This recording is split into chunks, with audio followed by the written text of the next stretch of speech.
General Bakshi. Please forgive me, but the dominant impression that I got from the very learned presentations made by all the erudite gentlemen here is that peace is about to break out with Pakistan. Please put your hands on your heart and tell me if that is objective reality. I'm very sorry to state the panel was representative, just less one dissenting note from Mr. Javed Akhtar, which was on a realist level. All with the same opinions, and I'm afraid you don't have a discussion then. And we will not get to conclusions which are realistic. We can propel ourselves forward to peace by patting ourselves on the back. We are not getting there. All this talk about people, please don't forget, the people of this country have elected this present government, which everybody here has blamed for whatever is the impasse between relations. You must understand, I think, a very perceptive point, and it came from a non-academic, a non-military or a diplomat, and that was Mr. Javed Akhtar. It is a question of the clash of two nationalisms. And there is something happening here in this country. Right-wing nationalism is on the rise. And it is on the rise because the people of this country feel they have been kicked around enough. If you suffered 60,000 deaths, we have suffered 80,000 starting from Punjab. General Bakshi, that's a question masquerading. That's a comment masquerading as a question. No, it is, I would say, because at the end of it, we are supposed to come to conclusions. And they will be absolutely subjective. May I have your comments on this comment, please? Okay. Any questions, please? Yeah. But that gives me... But Sir, thank you very much for the compliment, but I beg to differ with you on one point. People who are kicked around, who are these people? The fact is that the fundamentalism and reactionary forces in this country are brought by the privileged, not the people who are kicked around. People who are in bonded labor, people who are landless laborers, people who sleep on the payments of metropole, these are the people who are kicked around. This is the fascists. These are the curse on this country who are raising the temperature of this so-called Hindu nationalism. They want to make India Hindu Pakistan. They are as dangerous as the Pakistani right-wing. May I just come in with your permission, Bharat Bhushan Saab? I will try to remain cool. I will not become intense, but I do want to submit that I am surprised and disappointed that this discussion has gone to the level of questioning the very rationale for Pakistan. I don't recall any of the Pakistani participants questioning the rationale for the existence of the Indian state, which came into existence for the first time in 1947. Pre-1947, India was a region.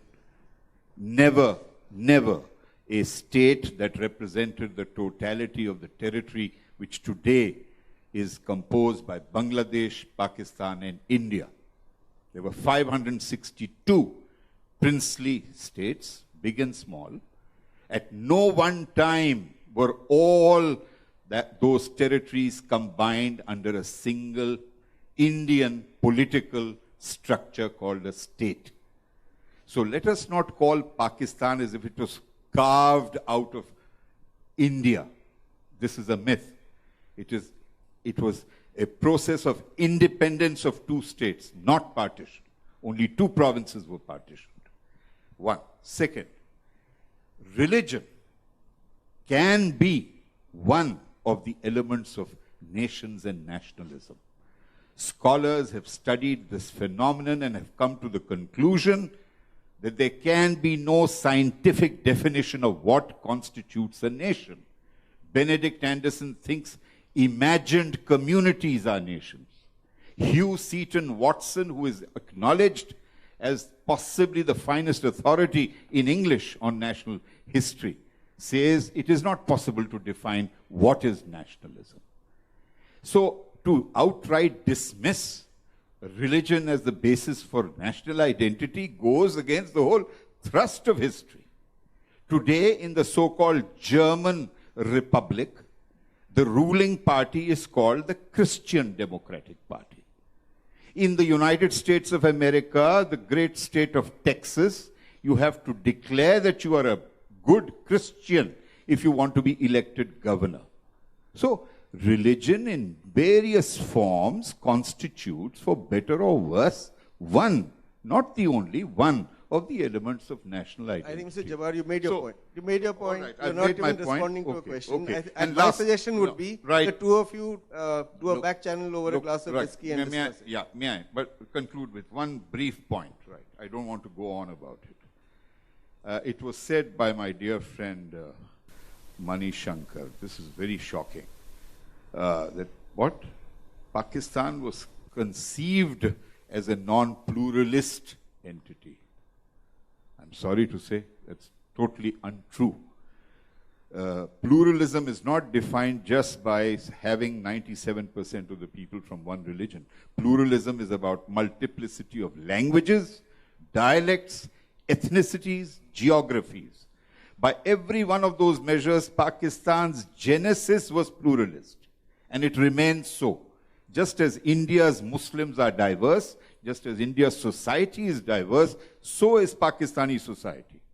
And 1971 did not represent the rejection of the two-nation theory. It represented the rejection of the two-state theory.